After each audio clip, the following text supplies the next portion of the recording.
Voici notre troisième vidéo de notre parcours Devenez ce que vous devez être. C'est une vidéo sur la vertu de la tempérance. Avant de commencer à regarder cette vidéo, je vous propose de regarder sur YouTube une courte vidéo amusante, dont l'adresse est dans les commentaires de cette vidéo. Cette vidéo s'intitule « Le test du chamallow ». Puis de revenir à cette vidéo, vous allez voir, c'est assez drôle. Le principe du test, c'est vous laissez une personne seule dans une pièce, vous lui donnez un chamallow et vous lui promettez qu'elle recevra un deuxième chamallow si elle attend avant de le manger. Du coup, gros dilemme, elle se retrouve toute seule, que va-t-elle faire? Voilà. Alors, vous venez de regarder cette petite vidéo sur le chamallow. En fait, cette vidéo montre de manière amusante notre difficulté, la grande difficulté que nous avons à résister à un plaisir immédiat, manger un chamallow, même s'il y a une promesse après d'avoir quelque chose de mieux. Alors, c'est précisément la vertu de la tempérance qui va nous aider à faire cela, à maîtriser, à gérer notre attrait pour le bien sensible.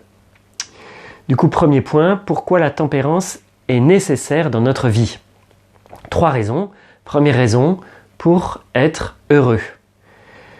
En effet, notre bonheur dépend en grande partie de notre capacité à renoncer à un plaisir immédiat. Si je n'arrive pas à renoncer à des petites choses immédiates pour un plus grand but, un plus grand bonheur, eh bien jamais j'arriverai au vrai bonheur. Construire quelque chose dans sa vie, que ce soit construire un couple, construire un projet de vie, construire une vocation, même un projet professionnel, nécessite forcément des sacrifices. Et donc suppose de renoncer à des petites choses qui sont peut-être plus attirantes, plus faciles maintenant, pour quelque chose de plus grand après. Et c'est justement la tempérance qui va nous permettre de faire cela. Le catéchisme de l'Église catholique nous dit « L'alternative est claire, où l'homme commande à ses passions et il obtient la paix, où il se laisse asservir par elles et il devient malheureux. » Du coup, si on n'arrive pas à maîtriser, commander à nos passions, eh bien nous n'obtiendrons pas la paix ni le bonheur. Donc deuxième raison de la nécessité d'apprendre à être tempérant dans nos vies, apprendre à privilégier le vrai bien sur les biens sensibles. Il y a une échelle de gradation dans le bien. On pourrait dire qu'il y a 3 niveaux. Premier niveau, au bas de l'échelle, les biens du corps, c'est-à-dire le bien-être corporel. Par exemple, prendre un bain, faire une sieste, manger, tout ça c'est des biens corporels. Deuxième niveau, les biens affectifs, au niveau des sentiments. Et troisième niveau, les biens spirituels ou les biens le bien englobant de la personne elle-même. Ce sont les biens les plus importants. On pourrait dire que les biens sensibles sont des biens, on pourrait dire, plus accessibles, mais des biens low cost finalement. Alors Dieu va nous mener sur un chemin de purification où petit à petit va nous apprendre à nous détacher des biens corporels, des biens sensibles et affectifs, pour nous attacher à des biens de plus grande valeur qui sont les biens spirituels, le vrai bien. À l'ultime, le vrai bien, c'est Dieu lui-même, qui est un bien spirituel. La tempérance nous aide à faire cela. Troisième raison de la nécessité de la tempérance dans nos vies, pour guider notre vie, non pas à partir de notre volonté et de notre intelligence, et pas seulement de nos sentiments. Pour guider notre vie à partir de notre volonté et de notre intelligence, et pas seulement de nos sentiments. La meilleure illustration de cela, c'est la première des tentations, celle qu'Adam et Ève ont vécue. Je vous cite la Genèse au chapitre 3 et au verset 6. « La femme s'aperçut que le fruit de l'arbre devait être savoureux, qu'il était agréable à regarder, qu'il était désirable, cet arbre, puisqu'il donnait l'intelligence. Elle prit de son fruit et en mangea. Elle en donna aussi à son mari et il en mangea. » Nous voyons que Ève va comme vivre un conflit intérieur. Elle va se dire en elle-même, est-ce qu'il faut privilégier les biens sensibles ou le bien de l'obéissance? On voit dans ce texte qu'elle regarde le fruit et elle trouve qu'il est agréable à regarder, la vue, et qu'il est désirable, on pourrait dire le goût. Et du coup, elle va privilégier finalement le goût et la vue sur ce que lui dit son intelligence qui est obéis à fais confiance à ce que Dieu t'a dit.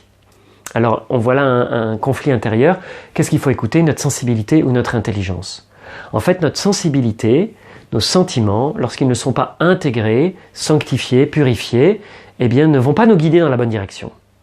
C'est la tempérance qui va imprégner de raison nos désirs sensibles, elle va comme les rendre raisonnables, et elle va nous aider à les maîtriser et elle va nous permettre de continuer à guider notre vie à partir de la lumière de l'intelligence et de la volonté. Deuxième partie de notre topo sur la tempérance. Qu'est-ce que la tempérance? Premièrement, une définition. La tempérance est la vertu morale qui modère l'attrait des plaisirs. Vertu morale qui modère l'attrait des plaisirs, nous dit le catéchisme de l'Église catholique. Une autre manière de dire cela, c'est de dire que c'est la vertu qui nous permet de vivre le plaisir de manière épanouie ou de manière humaine, d'humaniser notre façon de vivre le plaisir. Le plaisir est une bonne chose et c'est une vraie richesse, mais notre manière de vivre le plaisir doit être tempérée, humanisée, modérée, intégrée. Sinon, le risque est grand que nous soyons maîtrisés par le plaisir. On pourrait dire soit on maîtrise le plaisir, soit c'est lui qui nous maîtrise. On raconte cette histoire d'un cavalier et d'un paysan. Le paysan en train de labourer un champ voit un jour un cavalier lancé au triple galop. Alors il aperçoit ce cavalier qui a perdu à la fois ses rênes et ses étriers et qui est cramponné à la crinière de son cheval et il lui crie « Où vas-tu si vite ?» Et le cavalier lui répond « Eh bien, je ne sais pas, demande à mon cheval. » En fait, cette petite histoire nous montre le cas de l'homme qui est comme emporté par le plaisir ou par son affectivité dans une direction en fait qu'il n'a pas choisie. Alors, après cette définition, les deux grands domaines dans lesquels s'exerce la tempérance. En fait, il y a deux grands domaines dans la vie, deux grands domaines de plaisir sensible, les plaisirs de la table et les plaisirs du lit.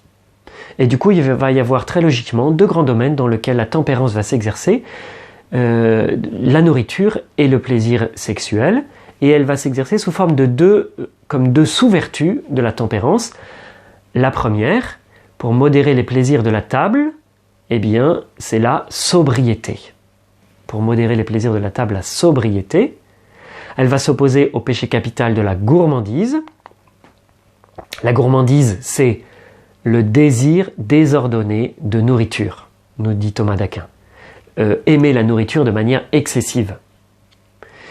Et puis, donc ça, c'est la première moitié de la tempérance, la sobriété. Et puis la deuxième moitié de la tempérance, pour modérer les plaisirs du lit, la chasteté. La chasteté va s'opposer au péché capital de la luxure. Quelle est la définition de la luxure? Le catéchisme nous dit c'est un désir désordonné ou une jouissance déréglée du plaisir vénérien. C'est-à-dire un désir désordonné du plaisir sexuel ou bien un attrait trop grand pour ce plaisir qui nous entraîne là où on ne voudrait pas aller. Dans la luxure, en fait, le plaisir sexuel est recherché pour lui-même, de façon désordonnée, alors que normalement, il est ordonné à la communion des personnes et au don de la vie.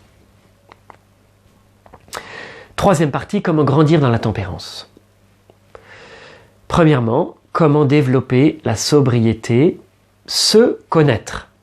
En fait, la nourriture n'est pas le seul domaine dans lequel il va nous falloir être sobre. Nous sommes invités à devenir sobres vis-à-vis de tous les biens sensibles.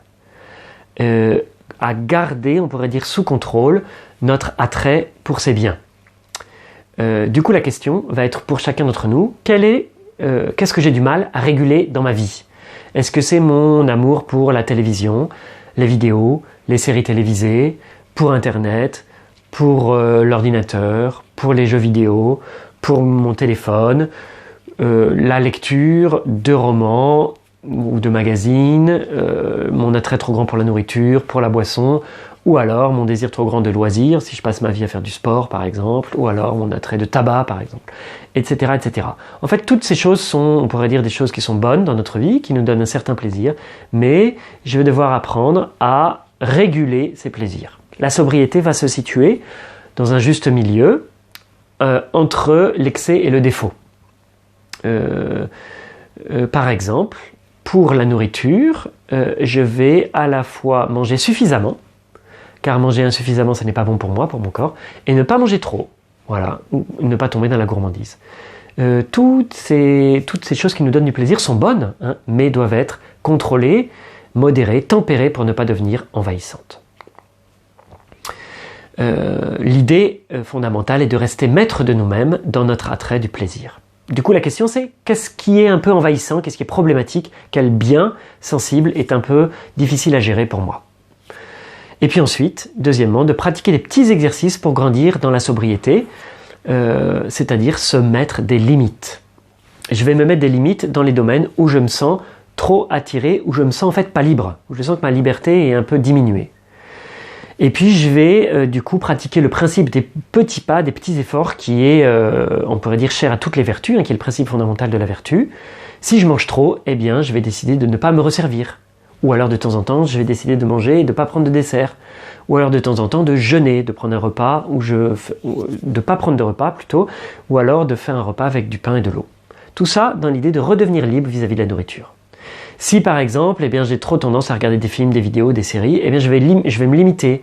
Combien par semaine, combien par mois, je trouve acceptable d'en regarder. Et puis je vais me poser une limite et je vais essayer de la respecter. Ou alors si j'utilise trop mon ordinateur, pareil, je vais mettre des limites. Par exemple, très bonne idée, je ne vais pas regarder mon ordinateur après une certaine heure. Par exemple 22 heures, c'est plus l'heure de l'ordinateur. Ou alors, je vais réduire le temps que je passe sur mon ordinateur. Je ne vais pas passer des heures et des heures à surfer sans rien faire. Voilà. Ou alors sur mon téléphone, c'est la même chose. Si je deviens esclave de mon téléphone, eh bien je vais le mettre sur silencieux, je ne vais pas le regarder pendant un certain temps. Voilà. Vis-à-vis de l'alcool, des cigarettes, c'est la même chose. Ce sont des domaines qui peuvent devenir très addictifs et dangereux pour nous. Par exemple, du coup, je vais me dire, si j'ai tendance à un peu trop boire, eh bien je vais me limiter. Un demi-verre par repas. Ou alors, je ne vais pas boire si je suis tout seul, etc. C'est la même chose aussi dans le domaine du loisir, si ça devient trop envahissant. Voilà, du coup me mettre des limites. Pour la chasteté, comment faire? Comment grandir dans la chasteté? Alors d'abord, quelques précisions sur la chasteté. Souvent on confond continence et chasteté, ça n'est pas la même chose. La continence, c'est ne pas avoir de rapport sexuel. C'est quelque chose qui concerne tous les célibataires, consacrés ou pas. L'Église nous demande de vivre la sexualité uniquement dans le cadre du mariage, donc si nous ne sommes pas mariés, eh bien nous allons vivre la continence. Par contre, la chasteté va être l'intégration réussie de la sexualité dans la personne et par là l'unité intérieure de l'homme dans son être corporel et spirituel, nous dit le catéchisme. L'intégration de tous mes affects sexuels dans ma personne. Ça, c'est quelque chose que nous sommes tous invités à vivre. Tout baptisé est appelé à la chasteté. Tous les fidèles du Christ sont appelés à mener une vie chaste selon leur état de vie particulier, dit le catéchisme. Ce n'est pas du tout réservé aux prêtres ou aux bonnes sœurs. Les célibataires vont vivre la chasteté dans la continence. Les couples mariés vont vivre la chasteté dans le cadre du mariage. L'acquisition de la chasteté demande un travail et ça va être long. Ça va être long dans ma vie. Le catéchisme nous dit « La maîtrise de soi est une œuvre de longue haleine. Jamais on ne la considérera comme acquise une fois pour toutes. Elle suppose un effort repris à tous les âges de la vie, l'effort requis pour être peut-être plus intense à certaines époques, ainsi lorsque se forme la personnalité pendant l'enfance, pendant l'adolescence. » Du coup, c'est un travail long et ça va nous demander des efforts. C'est normal de ne pas y arriver tout de suite. Petit à petit, nous progressons. Ça n'est jamais fini. La chasteté aussi, nous dit saint Augustin, nous recompose et nous ramène à cette unité que nous avions perdue en nous éparpillant. Alors comment faire? Eh bien, des petits exercices pour grandir dans la chasteté. Principalement, garder notre cœur. Garder notre cœur pour garder nos actes dans la chasteté. On pourrait dire que notre cœur appartient à Dieu et à notre conjoint, à notre époux. Du coup, nous allons comme devoir le protéger. Comment faire? 3 gardes. La garde du regard. Jésus insiste beaucoup sur le rôle du regard. Il nous dit, dans l'évangile selon saint Matthieu, la lampe du corps, c'est l'œil. Si ton œil est limpide, ton corps tout entier sera dans la lumière. Mais si ton œil est mauvais, ton corps tout entier sera dans les ténèbres. Nous ne pouvons pas être chastes si on n'apprend pas à vivre la chasteté dans notre regard. Et c'est difficile parce que tous les jours nous sommes assaillis par beaucoup d'images qui nous provoquent, qui nous excitent. Parfois ça peut être une tenue, parfois ça peut être une affiche. Et du coup, dans ces cas-là, que devons-nous faire? Eh bien, ne discutons pas, détournons le regard. Voilà comment petit à petit nous allons grandir dans la chasteté. Deuxième garde, la garde des pensées. On pourrait dire le regard entraîne nos pensées. Là aussi, nous devons être vigilants et veiller sur notre imagination, car elle risque aussi de nous entraîner. Elle peut parfois être envahissante. Tout homme qui regarde une femme avec convoitise a déjà commis l'adultère avec elle dans son cœur, nous dit Jésus. Du coup, quand je vais avoir des mauvaises pensées, des mauvaises idées, eh bien je vais les chasser, je vais essayer de penser à autre chose, je vais les remplacer par des bonnes pensées. Troisième garde, la garde de la curiosité. Il n'est pas rare que la tentation dans ce domaine s'introduise par le biais de la curiosité. Je vais aller voir des choses que je n'ai pas à connaître. Tout n'est pas bon, ni nécessaire à connaître. N'est-ce pas par la curiosité qu'Adam et Ève ont d'abord été tentés?